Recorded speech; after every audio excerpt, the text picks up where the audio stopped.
Hemos llegado al segmento final de la serie de videos de accidente cerebrovascular. En este momento, el paciente se encuentra en el servicio de urgencias frente a nosotros y debemos tomar conducta. Primero, al igual que en los pacientes críticos o en los demás pacientes de urgencias, debemos realizar un ABCD. Debemos asegurar la vía aérea, debemos garantizar una buena ventilación, una óptima circulación y debemos tener diagnósticos diferenciales. Idealmente 5, los cuales vamos a descartar hasta llegar a un diagnóstico definitivo. Existen muchos imitadores de la ACV, por ejemplo, las crisis, sobre todo en el paciente epiléptico, las encefalopatías de diversas índoles, metabólicas, infecciosas, tóxicas, entre otros. Una vez nosotros garanticemos esto, que es nuestro núcleo o tronco central, vamos a poder empezar a realizar algunas decisiones, como por ejemplo la solicitud de paraclínicos, que vendrían a ser ramas sobreagregadas. También es muy importante que nosotros obtengamos algunos datos de vital importancia, preguntándole al paciente en el caso de que tenga un nivel adecuado de conciencia, al acompañante en el caso de que tenga o en su defecto, si no cumple con ninguna de las características previamente enunciadas, al paramédico cuando se vio por última vez al paciente normal. Posteriormente, debe indagarse sobre la cronología de los síntomas. Usualmente los accidentes cerebrovasculares tienen un inicio repentino y discreto. Deben indagarse los antecedentes médicos del paciente, qué fármacos consume, qué factores de riesgo tiene, los cuales habíamos enunciado en la segunda parte de esta serie de videos, partiendo de la base de que los factores de riesgo son un componente fundamental para el abordaje en un paciente con ACV, porque recuerden, el accidente cerebrovascular no es simplemente trombolizar luego de diagnosticar. El accidente cerebrovascular también tiene una brecha donde debe rehabilitarse al paciente, donde deben modificarse los factores de riesgo y donde el paciente debe adaptar su vida para poder disminuir lo más que pueda la recurrencia de un nuevo evento. Debemos indagar también sobre si el paciente ha sido hospitalizado y por qué, si recibe terapia con anticoagulantes, si el paciente ha sido sometido a alguna cirugía mayor o menor y por qué y hace cuánto, y también debemos indagar sobre antecedentes traumáticos, de ser positivos, qué ocurrió, cómo ocurrió, hace cuánto ocurrió, cómo lo manejaron. Finalmente llegamos al examen físico, focalizándonos en la parte neurológica, donde vamos a ver si el paciente está despierto, si los ojos o la cabeza están desviadas. Cuando esto se genera, el paciente está focalizando y prácticamente es como si estuviera saludando la lesión con sus ojos, nos está indicando dónde está. Vamos a ver si el paciente sigue comandos, si realiza movimientos, si su pupila está alterada o no. Es muy importante que nosotros tengamos claridad sobre lo siguiente. Existen algunas metas y nosotros debemos optar a la excelencia. Cuando el paciente ingresa, en los primeros 15 minutos, idealmente debería ser valorado por un especialista, neurólogo o neurocirujano, también por un emergenciólogo o por un intensivista, dependiendo del contexto y el ambiente donde estemos. En los 25 minutos desde que llegó, debe solicitarse un ATAC, idealmente con cortes finos. Cortes finos significan menores a 1.25 milímetros. En su defecto, hasta 2, pero no de ahí en adelante, porque pierde sensibilidad. A los 45 minutos, esa tomografía tiene que estar leída e interpretada. Y eso lo puede realizar un médico general e incluso un enfermero bien entrenado, a partir de un esquema muy simple que lo denomino el ABCDE de la TAC en el contexto de ACV, que se los compartiré más adelante. Es una forma esquemática muy útil para poder interpretarla. Algunos textos, sobre todo europeos, recomiendan que en los primeros 30 minutos se soliciten otro tipo de paraclínicos. Sin embargo, esto no puede retrasar el tratamiento. Dentro de los paraclínicos que podrían solicitarse, encontramos por ejemplo los tiempos de coagulación, la glicemia, entre otros. Algo fundamental que no deben olvidar es que idealmente el paciente debería recibir tratamiento de repercusión farmacológica con Alteplas o con RTPA en la primera hora. De no ser posible, la FDA nos da un periodo de tiempo de hasta 3 horas y las asociaciones europeas de hasta 4.5 horas. Prácticamente el concepto que se aplica globalmente es el de las sociedades europeas, que es de hasta 4.5 horas. Existe una escala que se conoce como la escala del National Institute of Health Stroke Scale, resumida como NIS, que es una evaluación o una herramienta muy confiable para poder evaluar el estado del paciente y tomar, entre comillas, decisiones. Ya les voy a explicar por qué entre comillas. Esta escala de gran confianza, repito, mide 11 componentes u 11 ítems, que son conciencia, orientación, campos visuales, mirada, fluidez, comprensión del lenguaje, habla, pérdida sensorial, negligencia, fuerza motora y ataxia de las extremidades. Y da un puntaje de 0, que significa que no hay déficit, que todo está normal, hasta 42, que es un puntaje máximo, donde el paciente prácticamente no tiene masa neuronal y, en otras palabras, ya no es él. Porque recuerden que los seres humanos son cerebro, son netamente cerebro. Sin cerebro no existe humanidad. El NIS, como tal, no tiene un puntaje mínimo que excluya la elegibilidad para recibir tratamiento con RTPA y B. La terapia trombolítica debe ofrecerse a todos los pacientes cuando tienen síntomas que son incapacitantes, así sean leves. Les voy a poner un ejemplo. Se está afectando el componente visual y puede haber una hemianopsia completa o puede haber una ceguera completa, al menos del ojo afectado. Ese paciente, para evitar esa complicación, debería recomendarse que se someta a una terapia trombolítica con Anteplas o con RTPA, lo mismo. ¿Sí? Recuerden que el RTPA y el Anteplas es el mismo fármaco. O en el caso, un segundo ejemplo, de que el paciente sea músico y la afectación compromete sus manos, digamos que es pianista, el paciente también debería ser sometido a un tratamiento con Alteplas, debido a que esa discapacidad va a generar una disminución en los años de vida laboral y posiblemente también vaya a traer algunas secuelas emocionales que vayan a complicar su vida. Es importante mencionar que cuando los accidentes o el compromiso neurológico afecta al hemisferio dominante, se van a dar 4 puntos adicionales, 4 puntos más en comparación con los no dominantes. A continuación, les permito apreciar la escala NIS con sus 11 ítems. Vale la pena destacar que el NIS no sirve exclusivamente para el abordaje inicial del paciente, también se tiene que realizar luego del tratamiento, una vez se instaura la infusión de Alteplas. Una vez instaurada la infusión de Alteplas, cada 5 minutos junto a la toma de la presión arterial debe realizarse la escala del The National Institute of Health Stroke Scale, con el objetivo de evaluar el paciente. Cuando el paciente tiene un deterioro súbito de la conciencia, muy posiblemente haya desarrollado la complicación más grave del Alteplas, que es una hemorragia. Discutiremos eso a cabalidad más adelante. Otra cosa muy importante del NIS, les recomiendo que le tomen un pantallazo a las imágenes o lo anoten y lo tengan a mano, por lo que hemos venido explicando. Cuando nos encontramos con un NIS mayor a 24, debido a que el compromiso es tan amplio, no se recomienda trombolizar.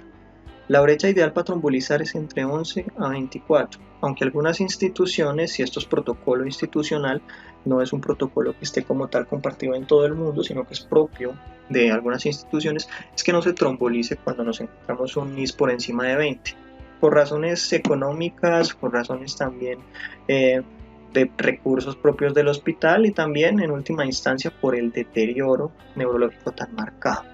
Sin embargo, si somos puristas y confiamos en la literatura, podemos trombolizar hasta 24. Por encima de 24 no se recomienda. Como ustedes podrán evidenciar hasta el momento, aparte de la clasificación de NIS, el acercamiento que tuvimos en el interrogatorio también deben solicitarse para clínicos, sobre todo imagenológicos. El más importante en los primeros 25 minutos es la TAC o la resonancia magnética.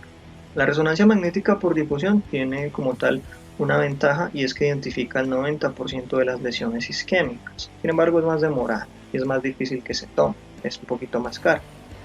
Por otro lado, la resonancia magnética T2 y la TAC son excelentes para poder identificar las hemorragias. Recuerden que en la TAC nosotros hablamos de densidades y en la resonancia hablamos de intensidades. Vale la pena señalar que cuando nosotros pedimos un TAC, el corte debe ser fino, menor a cuánto, a 1.25 milímetros. Otros autores proponen también que se soliciten algunos paraclínicos, sin embargo no deben retrasar el tratamiento. El hemograma para evaluar las plaquetas, que idealmente deberían ser mayores a 100.000. Deberían también solicitarse tiempos de coagulación, de protrombina y de tromboplastina parcial, los cuales deberían idealmente estar normal.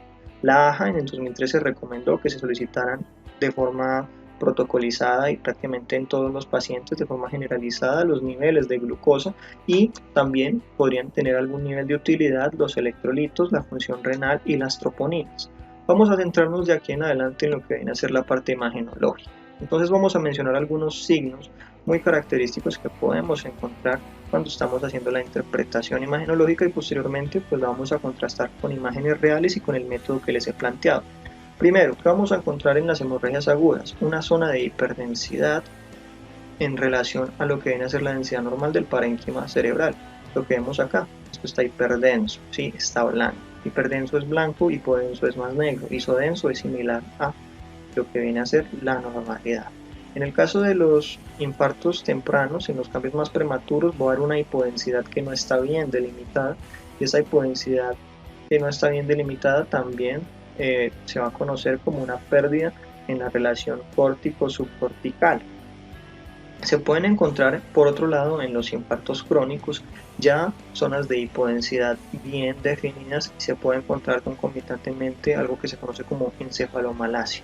La encefalomalacia ocurre en el territorio de la arteria afectada, y finalmente en las partes sobre todo más tempranas de lo que viene a ser el evento isquémico podemos encontrar un signo que se conoce como el signo de la arteria hiperdensa, o el signo de la arteria densa, o el signo de la arteria en cuerda, que no es más que una área hiperdensa debido a la presencia de un trombo en el lumen de una arteria. Se ve más marcado sobre todo en las fases iniciales del proceso isquémico, principalmente en las primeras 4 horas. Ahora vamos a hablar del A, B, C, D, E del accidente cerebrovascular. La A hace referencia a la atenuación. El grado de atenuación se expresa en unidades Hounsfield, ustedes las pueden ver escritas como UH, en homenaje a uno de los descubridores de la TAC. Los que descubrieron este método imagenológico fueron Hounsfield por un lado y Cormack por el otro. Sin embargo, fue Hounsfield quien se llevó el honor de que pusieran su nombre en el grado o en la unidad de medición. En el accidente cerebrovascular lo que ocurre es un edema citotóxico, que es lo que vemos acá donde tengo el cursor, y eso en la TAC se va a encontrar o se va a poder identificar a través de una alteración o una disminución en la relación córtico-subcortical, que es lo que evidenciamos acá. En la imagen B pues, vemos algo medio similar, que es un edema vasogénico, pero este edema vasogénico no está relacionado, al menos en esta imagen, con la imagen A, que la imagen A sí se debe propiamente a un edema citotóxico, muy posiblemente secundario a un accidente cerebrovascular. Entonces la A, en resumidas cuentas, hace referencia a el grado de atenuación. La B, al brillo: hipodenso, hiperdenso, hiperintenso, hipointenso, en el caso pues de que sea TAC o resonancia magnética respectivamente. La C hace referencia a las cavidades, puntualmente a los ventrículos. La D al desplazamiento de la línea media, y la E a la evolución temporal de la lesión. Vamos entonces a ver algunos ejercicios. Entonces acá vemos la atenuación. Vamos a centrarnos en la atenuación. Acá vemos algo muy interesante, que es el signo de la cuerda o el signo de la arteria densa o hiperdensa, que lo habíamos mencionado previamente. Se reporta más comúnmente dentro de las primeras 4 horas y se debe, como hemos dicho, a un trombo en el lumen arterial. A continuación vamos a hablar del brillo. Acá vemos dos grupos de imágenes. La imagen A y B hace referencia a las primeras 12 horas luego del evento ictal, y la imagen C y D hacen referencia a 12 días después. Entonces indirectamente también estaríamos evaluando la E de evaluación. Recuerden que la lectura de un ataque es algo que es sincrónico, es como si fuera un baile, todo está ocurriendo al mismo tiempo, pero el hecho de esquematizarlo con A, B, C, D, E permite que nosotros tengamos como una especie de orden que facilite las cosas. En el estudio inicial, que es la imagen A y la imagen B, se observa una lesión homogénea, hiperdensa, que ocupa el lóbulo frontal derecho, tiene unos límites precisos y tiene un grueso edema perilesional, y ese edema perilesional junto a lo que viene a ser esta masa va a ejercer un efecto de masa significativo, va a alterar la ley o la doctrina de Kelly-Monroe, va a generar un desplazamiento de la línea media, va a generar también una herniación subfalcina por la alteración en la doctrina de Monroe, y también podemos evidenciar acá una pequeña zona de hematoma que corresponde a un hematoma subdural agudo asociado, aprecien. En este otro corte, que es un corte más cefálico a nivel de la convexidad cerebral, podemos apreciar un pequeñito donde tengo el cursor, edema vasogénico. Estos son las primeras 12 horas del evento ictal. En la imagen 6D, que son los siguientes 12 días, podemos entonces observar el hematoma intraparenquimatoso, cómo ha ido evolucionando, cómo se va a poner cada vez con una menor intensidad hasta que llega a ser una zona que francamente es hipodensa. Y en la imagen D, que vuelvo y menciono, es en la convexidad cerebral, podemos apreciar entonces una zona hipodensa que es secundaria a un infarto que se generó por el hematoma. Acá también en la imagen C podemos apreciar entonces cómo este efecto de masa genera una alteración en la simetría de las respectivas cavidades, que en este caso son los ventrículos, desencadenando entonces en una hidrocefalia obstructiva. Acá podemos nuevamente apreciar zonas hiperdensas, posiblemente por sangrado. Acá hay una ocupación de sangre dentro de la cavidad de los ventrículos, entonces tenemos aquí un sangrado ventricular. En la C lo que vamos a ver es las cavidades, los ventrículos, la simetría, si ambos están igual, si están ocupados o no, si hay hidrocefalia obstructiva o no, como habíamos evidenciado pues en esta imagen, ¿sí? Donde se presenta francamente la hidrocefalia obstructiva, fruto de ese sangrado, de ese accidente cerebrovascular hemorrágico. Luego encontramos la letra D. La letra D hace referencia al desplazamiento de la línea media. Acá pueden apreciar la línea media como se desplaza por el efecto de masa. Y finalmente llegamos a la E, que es la evolución de la lesión. Acá podemos entonces apreciar el estudio precoz con TAC, donde en teoría va a haber una pérdida de la relación córtico-subcortical, puede haber un borramiento de los surcos, diferencias entre ellos y unas densidades que pueden ser irregulares, y finalmente a las 24 horas, cuando el parto evoluciona, este paciente perdió prácticamente todo un hemisferio, vamos a evidenciar una gran zona hipodensa. Esta zona hipodensa ya va a estar bien delimitada. Otra cosa muy importante en la evaluación imagenológica, sobre todo para definir conducta, es la escala ASPEG. La escala de ASPEG es una puntuación cuantitativa de 10 puntos que es fruto de la diferenciación de algunos territorios que son irrigados, y cada uno de estos puntos, de estos segmentos anatómicos que se encuentran a nivel ganglionar y supraganglionar, se le da un punto. O sea que un paciente normal tiene un ASPEG de 10. Cuando un individuo tiene un ASPEG mayor a 7, es candidato para la trombólisis. Pero cuando un individuo tiene un ASPEG menor a 7, debido a la gran cantidad de sitio anatómico o de estructuras alteradas, el paciente ya deja de ser candidato para un tratamiento endovascular o para un tratamiento trombolítico. Recuerden que clínicamente los accidentes cerebrovasculares también tienen una clasificación sindromática. Tenemos síndromes de la circulación anterior, que son la mayoría, equivalen aproximadamente a un 80%, y síndromes de la circulación posterior. Y tenemos también otro tipo de síndromes, que son los síndromes lacunares, que son más raros. Tenemos también algunos síndromes espinales, que son también más raros. Vamos a centrarnos entonces primero en los síndromes de la circulación anterior. Dentro de los síndromes de la circulación anterior se puede afectar la carótida interna. Claramente, si se afecta la carótida interna, se va a afectar la cerebral media y la cerebral anterior, o también se puede afectar la cerebral media de forma aislada, sin comprometer la carótida interna, o la cerebral anterior sin comprometer ninguna de las estructuras previamente mencionadas.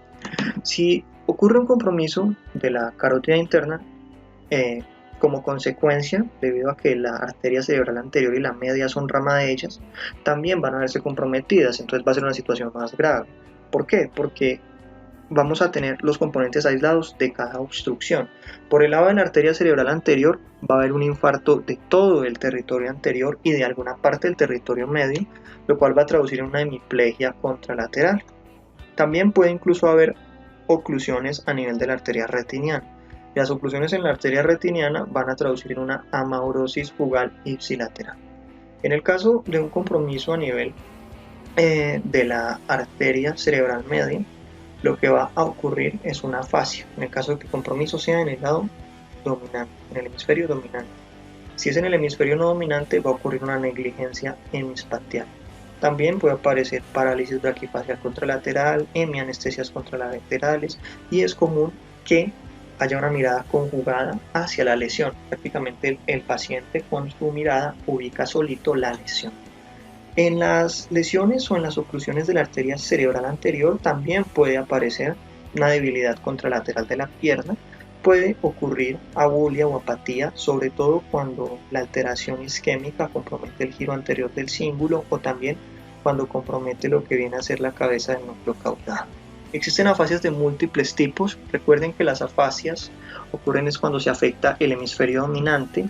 Estamos hablando de oclusión de la arteria cerebral media y pueden ser de múltiples tipos. Los más conocidos son los de Broca y la de Wernicke. La de Broca es la motora expresiva, donde la fluencia y la repetición se ve alterada, pero la comprensión es normal. En la sensorial receptiva, que es la de Wernicke, la fluencia está normal, la repetición está alterada, al igual que la comprensión, o sea que es el paciente que no comprende, no entiende, pero puede hablar. Y por otro lado tenemos el paciente con la motora expresiva o la de Broca, que es el paciente que no puede articular, pero sí entiende.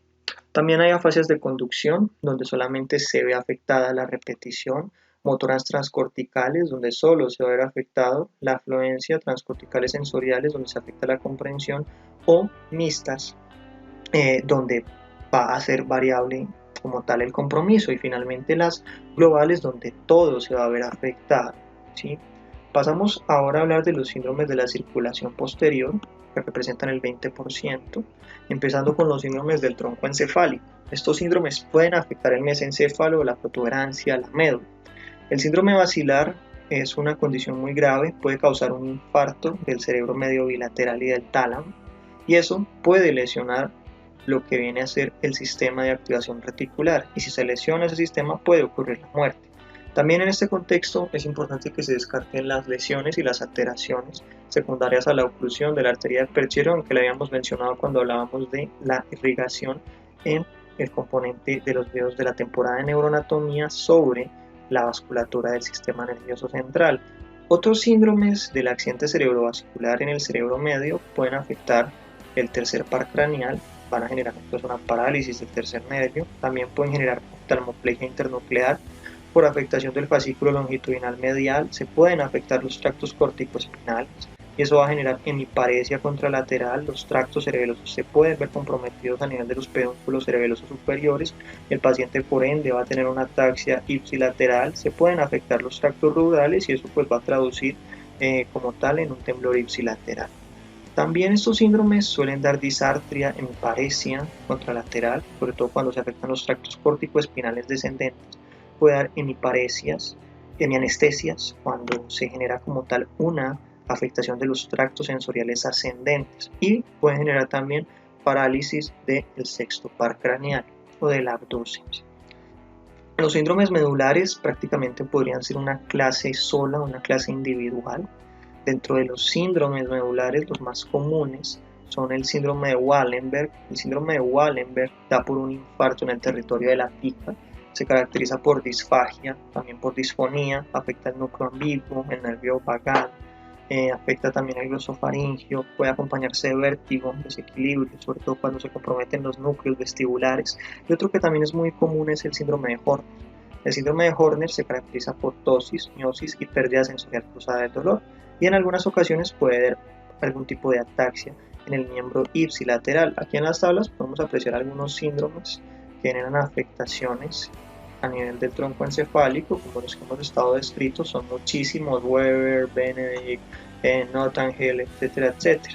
Les voy a dejar acá la filmina para que ustedes posteriormente puedan profundizar en ellos y puedan mirar cuáles son las características específicas de cada uno de ellos, que de por sí son síndromes que son muy raros. Otros síndromes que vale la pena mencionar son los de la arteria cerebral posterior. En estos pacientes, dependiendo del sitio que se afecte, pues vamos a tener algunas manifestaciones distintas. Por ejemplo, si se afecta solamente el lóbulo occipital, va a haber una mianopsia homónima contralateral por un infarto de ese lóbulo. En el caso de que se afecte el lóbulo occipital izquierdo hasta el esplenio del cuerpo calloso, va a generarse algo que se conoce como alexia sinagráfica. En el caso de un compromiso de las arterias cerebrales, las manifestaciones clínicas van a ser variables, pero ocurriría lo que nosotros esperamos por deducción, como dismetría en las extremidades ipsilaterales, falta de coordinación, temblor, disdiadofococinesia. También podríamos encontrar, en el caso de una oclusión de la aika, que se genere un proceso que se conoce como isquemia vestíbulo-coclear, el cual es desastroso porque afecta el nervio vestíbulo-coclear y eso genera afectación en el equilibrio y también genera afectación en la capacidad auditiva. Otros síndromes son los de Foyle, el de One and a Half, el de Wallenberg, que lo habíamos mencionado al inicio, o el de Dejerin. y también podemos apreciar los sitios que se comprometen, el de Guerin, la médula medial, el de Wallenberg, la médula lateral, y acá pues podemos apreciar las otras zonas anatómicas que se ven comprometidas dependiendo pues del síndrome.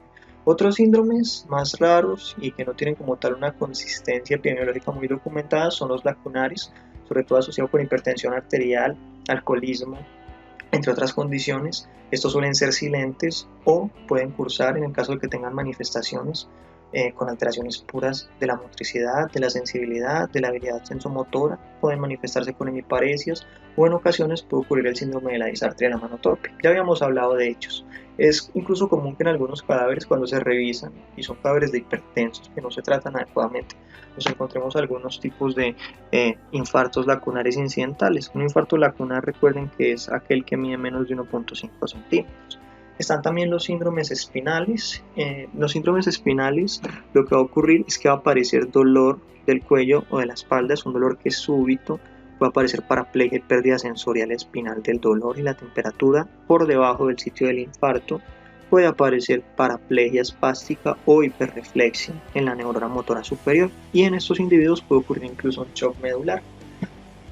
Existen muchos agentes que pueden limitar la amplia sintomatología y las amplias manifestaciones objetivas que genera claramente una ACV y se conocen como los imitadores del accidente cerebrovascular.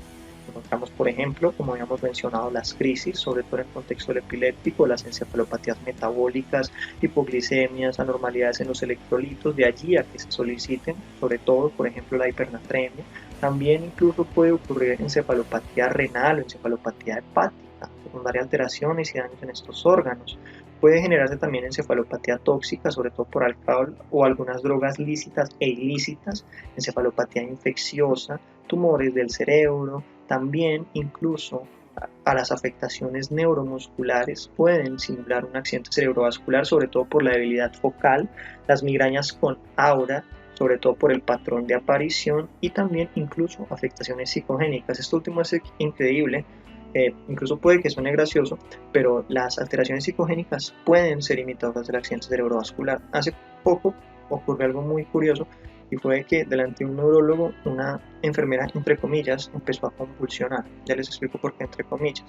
El neurólogo claramente es una persona educada y se dio cuenta cuando está convulsionando, entre comillas, la enfermera, que realmente no eran convulsiones reales, sino que eran fingidas. El neurólogo exclamó en voz alta: esta muchacha no está convulsionando, lo que necesita es un psiquiatra, está fingiendo. Y fue muy curioso porque precisamente en ese momento la chica que estaba entre comillas convulsionando se despertó, se enojó y dijo que ya no necesitaba ningún psiquiatra, siendo entonces claramente el componente psicogénico realmente un componente importante que puede servir como diagnóstico diferencial en muchas patologías. En este caso el ejemplo era el de una epilepsia. El componente psicogénico fue el diagnóstico diferencial de una epilepsia. Y posiblemente si un médico no hubiera tenido en cuenta esto y tampoco hubiera conocido bien la semiología de una crisis, o incluso hubiera llegado a creer lo que está haciendo la enfermera. Y eso pues hubiera hablado muy mal de él. Es importante que nosotros también hablemos de los principios del tratamiento del accidente cerebrovascular isquémico agudo. Los principios son elementalmente tres. Primero, recanalizar la arteria ocluida y reperfundir el tejido isquémico. Segundo, optimizar el flujo colateral. Y tercero, evitar la lesión cerebral secundaria. Para ello entonces tenemos que hablar de un concepto que introdujo Astrup en 1977 y es el de penumbra, pero antes de hablar del concepto de penumbra, recuerden que el flujo sanguíneo cerebral depende y es igual a la tensión arterial media menos la presión intracraneal. Eso lo tenemos que tener claro en múltiples situaciones, ya van a entender por qué. Normalmente el flujo sanguíneo cerebral oscila entre 50 a 80 mililitros por 100 gramos minuto, eso es lo normal. La zona de oligoemia es la que recibe entre 20 a 50, la de penumbra entre 10 a 20 y el infarto es el que recibe menos de 10. El infarto es algo no viable, ya lo que estaba ahí se murió, no lo vamos a recuperar, no podemos trabajar sobre el infarto, pero sí podemos actuar sobre la penumbra y sobre la oligoemia. Muy posiblemente la oligoemia pase a ser un componente normal, independientemente si nosotros intervenimos o no, pero la penumbra, si nosotros no intervenimos, va a pasar a ser zona infartada. Entonces nosotros vamos a trabajar sobre la penumbra, con el objetivo de que la penumbra pase a ser posteriormente tejido con un flujo sanguíneo cerebral normal. Para esto entonces tiene que trombolizar, porque finalmente el objetivo de la reperfusión es poder salvar todo lo que es el tejido de penumbra isquémica. La reperfusión se puede hacer con RTPA o se puede hacer con embolectomía mecánica con stent, y son dos estrategias importantes que se pueden realizar. La literatura es muy enfática en que el fármaco que se emplea para la trombólisis en el contexto del ACV es el Alteplas o el RTPA a dosis de 0.9 miligramos kilogramo. El 10% de eso se administra en bolo, el resto se administra durante una hora, pero la dosis total no puede ser mayor a 90 miligramos. Hace unos años se realizó un estudio que fue el estudio ENCANTED. El estudio ENCANTED evaluó una dosis de 0.6 miligramos kilogramo versus una dosis de 0.9 miligramos kilogramo. ¿Por qué? Porque el estudio ENCANTED quería mirar si una dosis de esa cantidad podía ser igual de eficaz a la dosis de 0.9, pero podría tener el plus de una menor tasa de complicaciones, principalmente de hemorragias.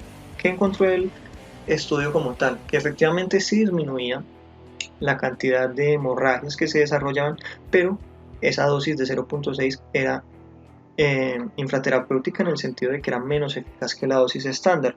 Así que continuamos trabajando con la dosis estándar, 0.9 miligramos kilogramo, 10% en bolo, lo demás en infusión en una hora, y no podemos exceder los 90 miligramos. Para poder empezar terapia con el Alteplas tenemos que asegurar una presión arterial menos de 185-110 milímetros de mercurio. Cada 5 minutos, luego de que empecemos la trombólisis, tiene que hacerse la escala NIS y se tiene que tomar la presión arterial, con el objetivo de que no sea superior a 185-110 milímetros de mercurio, y en el caso de que llegue a elevarse, se tiene que parar la infusión un momento, controlar la presión arterial y posteriormente se continúa. El tratamiento con Alteplas, evidentemente, al ser un trombolítico, tiene complicaciones. La complicación más superficial y menos grave es el angioedema orolingual, que se da sobre todo en los pacientes que toman IECA, y pues el manejo de esto es muy sencillo, es difenidramina 50 miligramos IV, ranitidina 50 miligramos IV y dexametasona 10 miligramos, ¿ya? Pero la manifestación o la complicación más grave y más desastrosa es la hemorragia intracerebral. Es una complicación que se presenta entre el 1.9 al 6.4%, genera un deterioro súbito neurológico, y cuando eso ocurre se tiene que detener la infusión, se tiene que tomar un ataque urgente, y en el caso de que encontremos una hemorragia intracerebral tiene que mantenerse la presión sistólica entre 140 a 160, partiendo de lo que hemos dicho. El flujo sanguíneo cerebral es igual a la tensión arterial media menos la presión intracraneal. Cuando se genera una hemorragia, el líquido que está empezando a ocupar ese continente va a generar entonces un aumento en la presión intracraneal, y como mecanismo compensatorio el organismo lo que va a generar es un aumento en la TAM para poder mantener un flujo sanguíneo cerebral óptimo. Si nosotros tiramos ese TAM al suelo, ¿qué va a pasar? Vamos a disminuir el flujo sanguíneo cerebral general y vamos a generar una iatrogenia increíble. Parte del objetivo de mantener una sistólica entre 140 y 160, por lo que estábamos explicando, también se tiene que revertir el fibrinolítico, y eso se hace con 10 unidades de crioprecipitado o con ácido tranexámico 10 miligramos kilogramo hasta 15 miligramos kilogramo durante 20 minutos. Cuando nosotros vamos a realizar una reperfusión farmacológica, tenemos que hacer una lista de chequeo. Entonces, el texto que utilicé para sacar esto es un texto que fue escrito por el doctor Diego Díaz, un excelente texto que se titula Reanimación y habilidades no técnicas, publicado en el año 2016, y resume que vienen a ser los criterios planteados internacionalmente para poder realizar una trombólisis con Alteplas o no realizarla. Él lo divide en dos tiempos, al igual que lo hace la literatura internacional, en menos de 3 horas o en un periodo de tiempo de 3 horas, 4.5 horas. ¿Cuáles son los criterios de inclusión? El paciente tiene que tener todos los criterios de inclusión. Tiene que ser mayor de 18 años, tiene que tener un ACV isquémico con déficit neurológico y tiene que tener un tiempo menor a 3 horas. Estas serían las pautas recomendadas en Estados Unidos por la FDA. Y los criterios de inclusión, el paciente de exclusión, el paciente tendría que tener todos negativos. ¿Cuáles son los criterios de exclusión? TEG o stroke en los últimos 3 meses, síntomas sugestivos de una hemorragia subaracnoidea, punción arterial en un sitio no comprensible en los últimos 7 días, historia de hemorragia intracraneana, una sistólica mayor a 185 y una diastólica mayor a 110, diatesis hemorrágica, plaquetas menores a 100.000 o que tengan una prolongación en los tiempos de coagulación, glicemia menor a 50 miligramos de decilitro o un TAC con un ACV extenso, mayor a 1/3 de un hemisferio. Eso es lo que nosotros evaluamos indirectamente con el ASP, cuando miramos esos 10 territorios, esos 10 componentes.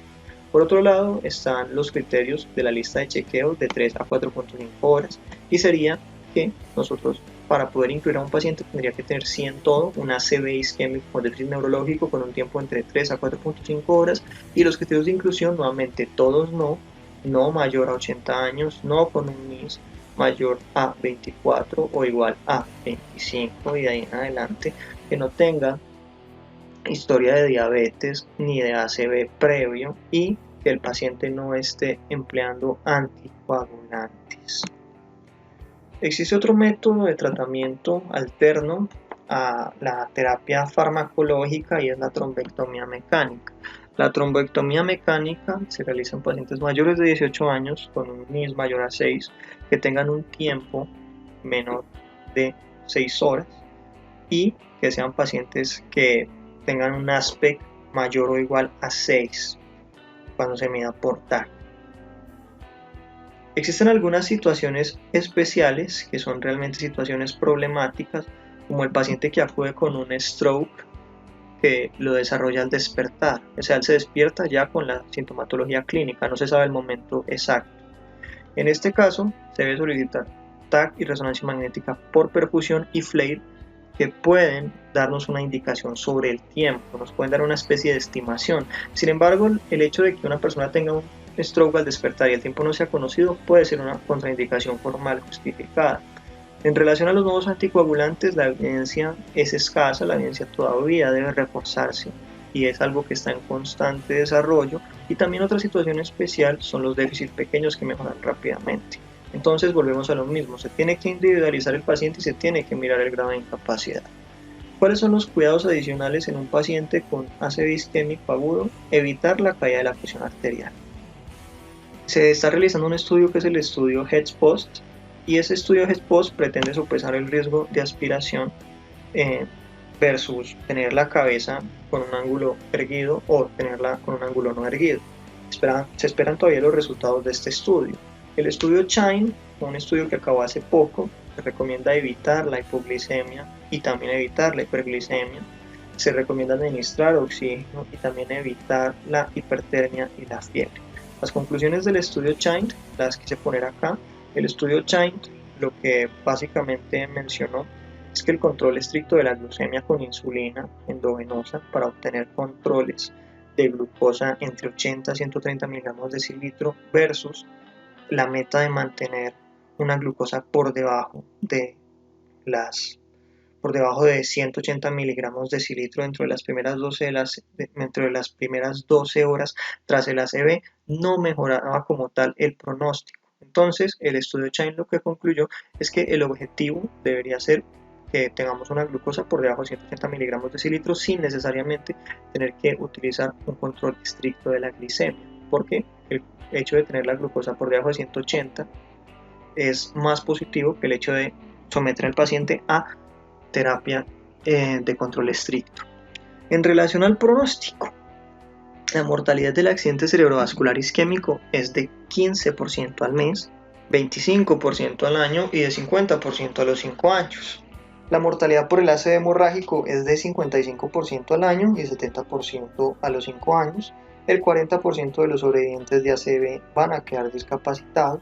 Los factores más importantes para el pronóstico son la edad, el componente verbal de la escala de Glasgow, el poder del brazo, la capacidad para caminar y la dependencia previa al evento.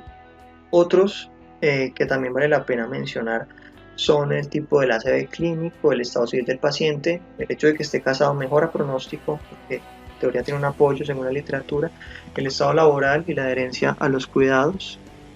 El riesgo de accidente cerebrovascular recurrente en un paciente no tratado es de 10% a una semana, 15% al mes y 18% a los 3 meses y a 5 años, incluso hasta el 20%, como hemos evidenciado en algún momento de esta serie de videoconferencias. A largo plazo, el riesgo de ACV recurrente, según algunas series literarias, es de 10% al año, 20 a 25% a los 5 años y 40% a los 10 años. Espero que esta serie de videoconferencias hayan sido de su agrado. Intenté esforzarme lo más posible para poder entregarles una revisión óptima del estado del arte que contemplara las variables más importantes. Los invito por favor a que le den like, compartan, pongan la campanita nos sigan en nuestras redes sociales, la página de Facebook Patología MD, el usuario de Instagram Santiago Mora Martínez 98. Pueden dejar sus inquietudes en la caja de comentarios o escribirme a mi correo electrónico. Por favor, suscríbanse y dejen su like. Muchas gracias.